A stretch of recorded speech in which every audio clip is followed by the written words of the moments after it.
সারাদিনে আর কোনো আমল করতে পারি না পারি, এই আমলটা সজ্ঞানে বিশেষ কোন বিপদ আপদ মুসিবত না হলে আমি আলহামদুলিল্লাহ এই আমলটা কখনো ছাড়ি না, প্রতিদিন করি আলহামদুলিল্লাহ। আজকেও শুরুতেও এই আমলটা আমি করে নিয়েছি। এই আমলটা আমরা অনেকে জীবনে আজকে প্রথম শুনেছি। আল্লাহ নবী সাল্লাল্লাহু আলাইহি সাল্লাম যে বলেছেন, সকালে পড়লে সারাদিন, সন্ধ্যা পড়লে সারা রাত, রাতে শোয়ার সময় পড়লে, বিশেষ করে রাতে মানুষ ঘুমন্ত অবস্থায় নানা রকমের ক্ষয়ক্ষতির আশঙ্কা থাকে। এই সব ধরনের ক্ষয়ক্ষতি থেকে আল্লাহর নিরাপত্তা এসে চলে আসে। আল্লাহ তার হেফাজতে জিম্মাদারি নিয়ে নেন, দায়িত্বশীল হয়ে যান। সবকিছু থেকে যথেষ্ট, সবকিছু থেকে আল্লাহ তাআলা তাকে নিরাপদ করে দেন। এই বিশ্বাস, এই ইয়াকিন নবী সাল্লাল্লাহু আলাইহি ওয়াসাল্লামের কথার প্রতি আমাদের আছে না নাই? তাহলে এই সূরাগুলো আমরা আজ থেকে আমল করব তো ইনশাআল্লাহ। কোরআনে কারীমের এই শেষের তিনটা সূরা এমন তিনটা সূরা যে আমাদের প্রিয় নবী সাল্লাল্লাহু আলাইহি সাল্লাম সারা দিনে সবচাইতে বেশি সংখ্যক বার যেই সূরাগুলোকে ওয়াজিফা হিসাবে, আমল হিসাবে পড়ার নির্দেশ দিয়েছেন কোরআনে কারীমের, সেই সূরাগুলো হলো এই তিনটা সূরা। এই তিনটা সূরা দিনে এবং রাতে যত বেশি সংখ্যক বার পাঠ করতে হয়, অন্য কোন সূরা, এমনকি অন্য কোন দোয়া এত বেশি সংখ্যক বার পাঠের নির্দেশ কোরআনে অথবা হাদিসে কোথাও দেওয়া হয় নাই।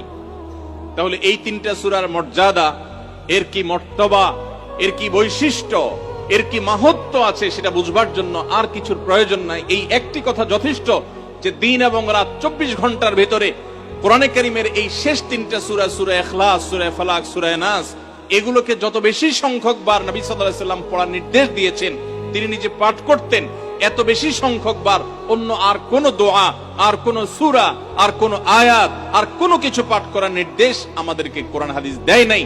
এখান থেকে এই তিনটার সূরা যে আল্লাহর কাছে কত গুরুত্বপূর্ণ, নবী সাল্লাল্লাহু আলাইহি ওয়াসাল্লামের কাছে কত গুরুত্বপূর্ণ, যে রিপিটেডলি এত বেশি সংখ্যক বার পাঠ করার নির্দেশ দেওয়া হয়েছে, এটা পরিষ্কার ভাবে বোঝা যায় কি যায় না বলেন?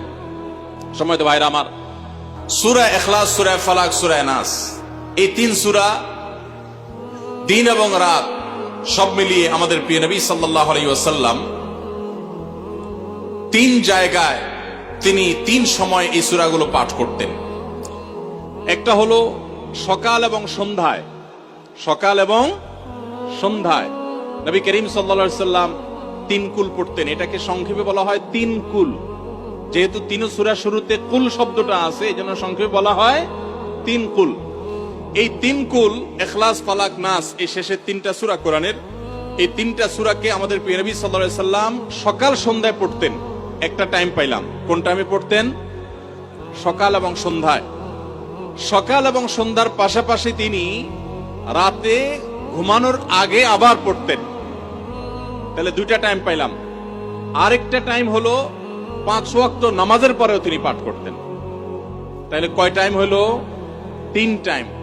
3 কুল পড়তে হয় প্রতিদিন, রাত পুরা 24 ঘন্টার মধ্যে কয় টাইম?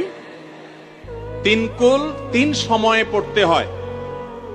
সকাল এবং সন্ধ্যা এবং রাত এই সময়গুলোতে পড়তে হয় প্রত্যেকটা 3 বার করে। 3 বার পড়লে কি লাভ হয়? নবী করিম সাল্লাল্লাহু আলাইহি ওয়াসাল্লামের পরিষ্কার হাদিস রয়েছে, যদি কেউ সকালে 3 কুল 3 বার করে পাঠ করে, সূরা ইখলাস 3 বার, সূরা ফালাক 3 বার, সূরা নাস 3 বার যদি কেউ পাঠ করে, সন্ধ্যার আগ পর্যন্ত সারা দিনের জন্য ওই পাঠকারী ব্যক্তি আল্লাহ তাআলার জিম্মায়, আল্লাহর হেফাজতে, আল্লাহর নিরাপত্তায় সে চলে যায়। যত প্রকার অনিষ্ট আছে, ক্ষতি আছে, দৃশ্যমান ক্ষতি, অদৃশ্যমান ক্ষতি, সব ধরনের ক্ষয়ক্ষতি থেকে এবং আকস্মিক বিপদ থেকে, মুসিবত থেকে আল্লাহ রাব্বুল আলামিন ওই ব্যক্তিকে হেফাজত করেন, যে ব্যক্তি ইয়াকিনের সাথে, ঈমানের সাথে, দৃঢ়তার সাথে আল্লাহ তাআলার কাছে প্রার্থনা করে এই সূরাটা সকালে 3 বার পাঠ করে। একইভাবে যে ব্যক্তি সন্ধ্যায় পাঠ করে, মাগরিবের আগে বা পরে, আসরের পর থেকে নিয়ে মাগরিবের আগে কিংবা এশার আগ পর্যন্ত পুরো সময়ের ভিতরে যদি কেউ এই 3 কুল 3 বার পাঠ করে, তো সারা রাত জুড়ে ওই ব্যক্তি, এই পাঠকারী ব্যক্তি আল্লাহ রাব্বুল আলামিনের নিরাপত্তায় প্রবেশ করে যায়। একইভাবে আমাদের প্রিয় নবী সাল্লাল্লাহু আলাইহি ওয়াসাল্লাম প্রত্যেক 5 ওয়াক্ত নামাজের প্রত্যেক ওয়াক্তের পর এই 3 কুল পাঠ করতেন একবার। কয়বার? একবার সূরা ইখলাস, একবার সূরা ফালাক, আর একবার সূরা নাস। তাইলে মোট দিন এবং রাতে কয় জায়গায়, কয় টাইমে এই সূরাগুলো পাঠ করতে হয়? 3 টাইম। একটা হলো সকাল সন্ধ্যায়, আরেকটা হলো রাতে শোয়ার আগে, আরেকটা হলো 5 ওয়াক্ত নামাজের 5 ওয়াক্ত নামাজের পরে একবার করে, একবার সূরা ইখলাস, একবার সূরা ফালাক, একবার সূরা নাস, ফজরের পরে, আবার যোহরের পরে, আবার আসরের পরে, আবার মাগরিবের পরে, আবার এশারের পরে। তাহলে দিন এবং রাত 24 ঘন্টায় এই 3 কুল কত বেশি গুরুত্বপূর্ণ হলে কোরআনের অন্য কোন সূরা, অন্য কোন আয়াত এত বেশি জায়গায়, এত বিভিন্ন জায়গায়, বিভিন্ন সময় নবী সাল্লাল্লাহু আলাইহি ওয়াসাল্লাম এত সংখ্যক বার আমাদেরকে পাঠের নির্দেশ দেন নাই। এখান থেকে বোঝা যায় এই সূরাগুলো কত গুরুত্বপূর্ণ, কত প্রয়োজনীয় এবং কত ফজিলত এবং মর্যাদাপূর্ণ। ভাইরা আমার, দিন এবং রাত 24 ঘন্টার ভিতরে 3 সময় এই সূরাগুলো মোট কতবার পাঠ করা হয়? আসুন আমরা হিসাব করি। সকাল, সন্ধ্যা এবং রাতে 3 বার করে যদি পাঠ করা হয় তাহলে কয়বার হলো? 9 বার করে।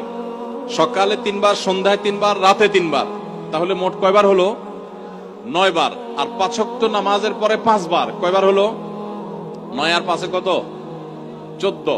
সূরা ইখলাস দিনে কয়বার পড়তে হয়? কমপক্ষে 14 বার পাঠ করা সুন্নাহ। সূরা ফালাক দিনে 14 বার পাঠ করা সুন্নাহ। সূরা নাস দিনে 14 বার পাঠ করা, এটা সুন্নাত নবী সাল্লাল্লাহু আলাইহি সাল্লামের। এই আমলটা আমরা অনেকে জীবনে আজকে প্রথম শুনেছি, অনেকে হয়তো আগে থেকে জানি। আমি এই ফজিলত এবং মর্যাদার কথা যে বললাম, আল্লাহ নবী সাল্লাল্লাহু আলাইহি সাল্লাম যে বলেছেন সকালে পড়লে সারা দিন, সন্ধ্যায় পড়লে সারা রাত, রাতে শোয়ার সময় পড়লে, বিশেষ করে রাতে মানুষ ঘুমন্ত অবস্থায় নানা রকমের ক্ষয়ক্ষতির আশঙ্কা থাকে, এই সব ধরনের ক্ষয়ক্ষতি থেকে আল্লাহর নিরাপত্তা এসে চলে আসে। আল্লাহ তার হেফাজতে জিম্মাদারি নিয়ে নেন, দায়িত্বশীল হয়ে যান। সবকিছু থেকে যথেষ্ট, সবকিছু থেকে আল্লাহ তাআলা তাকে নিরাপদ করে দেন। এই বিশ্বাস, এই ইয়াকিন নবী সাল্লাল্লাহু আলাইহি সাল্লামের কথার প্রতি আমাদের আছে না নাই? তাহলে এই সূরাগুলো আমরা আজ থেকে আমল করব তো ইনশাআল্লাহ। এই 3 কুল সকাল, সন্ধ্যায় এবং রাতে ঘুমানোর আগে এটা পাঠ করার একটা বিশেষ পদ্ধতি আছে। সেটা হলো নবী করিম সাল্লাল্লাহু আলাইহি সাল্লাম শিক্ষা দিয়েছেন এই 3 কুল। সূরা ইখলাস 3 বার পড়বেন, সূরা ফালাক 3 বার পড়বেন, সূরা নাস 3 বার পড়বেন। পড়ে 2 হাতকে এরকম কোষ করবেন, এভাবে কোষ করবেন। কোষ করে এই কোষের মধ্যে ফু দিবেন। নিজের কোষের ভিতরে 3 বার পড়ে ফু দিয়ে এরপর সেটাকে পুরো শরীরের মধ্যে মুছে ফেলবেন। যেখানে যেখানে হাত নেওয়া সম্ভব হয়, শরীরের যতটুকু জায়গায় হাত নেওয়া সম্ভব হয়, সামনে পেছনে চেষ্টা করে যতটুকু সম্ভব হয় ততটুকু মাসা করবেন, মুছবেন হাত দিয়ে। এর মাধ্যমে আল্লাহ তাআলা আপনাকে হেফাজত করবেন। ছোট ছোট বাচ্চা যারা আছে, দুধের শিশু, 2 বছর, 4 বছর, 6 বছর, যারা পড়তে পারে না এখনো বা মুখস্থ নাই, সে বাচ্চাদেরকে মা বাবা বা তাদের কাছের কোন লোকজন তারা পড়ে 3 বার ফু দিবেন। আবার 3 বার পড়ে নিজের ছেলে মেয়ের সবার শরীরে ফু দিয়েন না, প্রত্যেকের জন্য 3 বার। আপনারটা আপনি করবেন, বাচ্চাকে করে দিবেন। এই আমলগুলো আল্লাহ তাআলা আমাকে যেদিন জানার তৌফিক দিয়েছে, আপনাদের উৎসাহের জন্য বলি, সারাদিনে আর কোনো আমল করতে পারি আর না পারি, নফল আমল হিসাবে এই আমলটা সজ্ঞানে, বিশেষ কোনো বিপদ আপদ মুসিবত না হলে আমি আলহামদুলিল্লাহ এই আমলটা কখনো ছাড়ি না, প্রতিদিন করি আলহামদুলিল্লাহ। আজকেও শুরুতেও এই আমলটা আমি করে নিয়েছি। আপনারা সবাই আমলটা করবেন তো ইনশাআল্লাহ? কে কে নিয়ত করছেন আজ থেকে 3 কুল এই 3 টাইম জীবনে কখনো ছাড়বেন না? একটু দাঁড়ায় হাতটা তুলে আল্লাহকে দেখায় দেন। সবাই নিয়ত করছেন তো? আল্লাহ আমাদের সবার হাতগুলোকে কবুল আর মঞ্জুর করে নিন। আল্লাহ তাআলা আমাদের সকল ক্ষয়ক্ষতি থেকে হেফাজতের জন্য আল্লাহ একাই যথেষ্ট হয়ে যান। ভাইরা আমার, তাহলে 3 কুলের আমলটা করব তো ইনশাআল্লাহ? 3 কুল সম্পর্কে আরো অনেক কথা বলার আছে। এই 3 কুলের ফজিলত এবং মর্যাদা নিয়ে আরো বহু কথা শোনাবার আছে, কিন্তু আমি শুধুমাত্র এটুকু যথেষ্ট মনে করি আমলের জন্য। আমরা এটাকে আমল করব। আমাদের সারা দিনে সারা রাতে কত রকমের বিপদ আপদের ভয় থাকে, আশঙ্কা থাকে। আপনি যদি কোন এলাকার কোন প্রভাবশালী ব্যক্তির সাথে আপনার পরিচয় থাকে, আর ওই ব্যক্তি যদি বলে তোমার কোন সুবিধা অসুবিধা যেন না হয়, এই এলাকায় প্রবেশ করলে আমাকে একটা SMS করে রাখবা। ওই এলাকার থানা পর্যায়ে হলো ওসি সাহেব, জেলা পর্যায়ে হলে SP সাহেব, DC সাহেবের সাথে আপনার খুব হট লিঙ্ক, খুব ভালো সম্পর্ক, তিনি আপনাকে ভালো জানেন। আপনাকে বলে দিয়েছে তুমি সেখানে গেলে তুমি আমাকে শুধু SMS করবা। আপনি SMS করেছেন, তিনি রিপ্লাই দিয়ে বলেছেন ঠিক আছে তুমি এলাকায় ঢুকছো, আমি দেখতেছি, অসুবিধা নাই। ওই এলাকায় আপনাকে কেউ ডিস্টার্ব করলে, কেউ আপনার ক্ষতি করতে চাইলে, কোন অসুবিধা করতে চাইলে আপনার কোনো ভয় হবে? কারণ প্রশাসনের ব্যক্তিরা আপনাকে অভয় দিয়েছেন, তারা আপনার সাথে আছেন, তদারকি করছেন, আপনি নির্ভয় ফিল করবেন। প্রশাসনের ভাইদের হাতে সবকিছু নাই, সবকিছু আছে। তারা চাইলে সব ক্ষতি থেকে আপনাকে বাঁচাতে পারবেন না। হ্যাঁ, তারা চেষ্টা করবেন, এটা ঠিক। এইটুকুর কারণে যদি আপনার এত আস্থা তৈরি হয়, তো আরশে আজিমের মালিক স্বয়ং আহকামুল হাকিমিন আল্লাহ রাব্বুল আলামিন, যার হাতে মানুষের জীবন, যার হাতে মানুষের মৃত্যু, যার হাতে মানুষের সকল লাভ, সকল ক্ষতি, সকল কল্যাণ, সকল অকল্যাণ, সেই আরশের মালিক বলছেন তুমি সকাল এবং সন্ধ্যায় রাতে শোয়ার সময় এই 3 কুলের আমল যদি তুমি করো তো আল্লাহ রাব্বুল আলামিন স্বয়ং তোমার সবকিছু থেকে তোমার জন্য যথেষ্ট হয়ে যাবে। তোমার কোনো কিছুর প্রয়োজন হবে না। আল্লাহর কথার প্রতি যদি ইয়াকিন থাকে, নবী সাল্লাল্লাহু আলাইহি ওয়াসাল্লামের হাদিসের প্রতি যে বিশ্বাস থাকে যদি, তাহলে ইনশাআল্লাহ আজ থেকে আমরা কেউ, আমার পর্দা আলের মা বোনরা যারা শুনছেন, আমরা যারা শুনছি, আমরা কেউ এই আমলটা ছাড়বো না ইনশাআল্লাহ। সবাই আমল করবো তো ইনশাআল্লাহ। তাহলে 3 কুল 3 টাইমে দিনে মোট 14 বার এটা আমরা পড়বো। এখন পড়ার ক্ষেত্রে আবার একটা সমস্যা হলো, এই টাইপের আমলগুলো আমরা পড়ি খুব তাড়াহুড়া করে। যেমন সুবহানাল্লাহ 33 বার, আলহামদুলিল্লাহ 33 বার, 5 ওয়াক্ত নামাজের পরে আল্লাহু আকবার আছে না নাই? এগুলো সাধারণত কিভাবে পড়ে মানুষ বলেন? আমরা তো সবাই এ রোগের রোগী। কিভাবে পড়ি আমরা বলেন? সুবহানাল্লাহ সুবহানাল্লাহ সুবহানাল্লাহ সুবহানাল্লাহ সুবহানাল্লাহ সুবহানাল্লাহ সুবহানাল্লাহ। আমি যদি এখন মেজো ভাইকে বলি, ভাই আল্লাহ আপনার ভালো রাখুক, ওয়ালাইকুম আসসালাম ভাই, কি হয়েছেন? আমি যদি তাড়াহুড়া করে কথা বলবো, উনি বলবেন লোকটা কি মাথা কোনো সমস্যা হলো কিনা। কারণ আমি একটা মানুষের সাথে যখন কথা বলবো, এমনকি ওনার প্রশংসা, সুবহানাল্লাহ মানে আল্লাহর পবিত্রতা বর্ণনা করা, এটা আলহামদুলিল্লাহ মানে আল্লাহর প্রশংসা করা। তো আপনি আল্লাহর প্রশংসা, আল্লাহর গুণকীর্তন করতে গিয়ে যদি বলেন যে উনি খুব ভালো মানুষ, উনি এটা করে, উনি সেটা করে, আমি তাড়াহুড়া করে বলবো যে কি ব্যাপার ভাই, আপনারা কেউ দৌড়ায় নাকি? তো আপনি সুবহানাল্লাহ আলহামদুলিল্লাহ যদি তাড়াহুড়া করে পড়েন, তো এই সুবহানাল্লাহ আলহামদুলিল্লাহ যে মর্যাদা আপনার পাওয়ার কথা, তাড়াহুড়ার কারণে সেই মর্যাদা পাবেন না।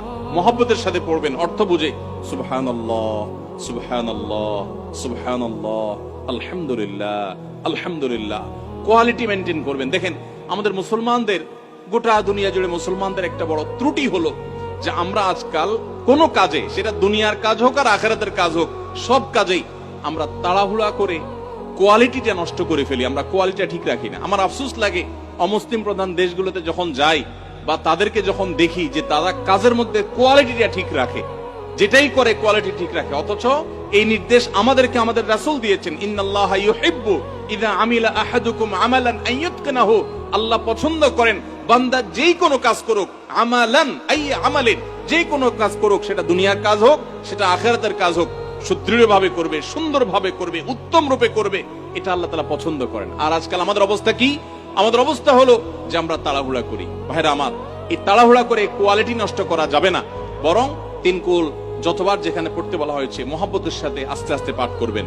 আল্লাহ আমাদের সবাইকে আমলের তৌফিক দান করুন, আমিন।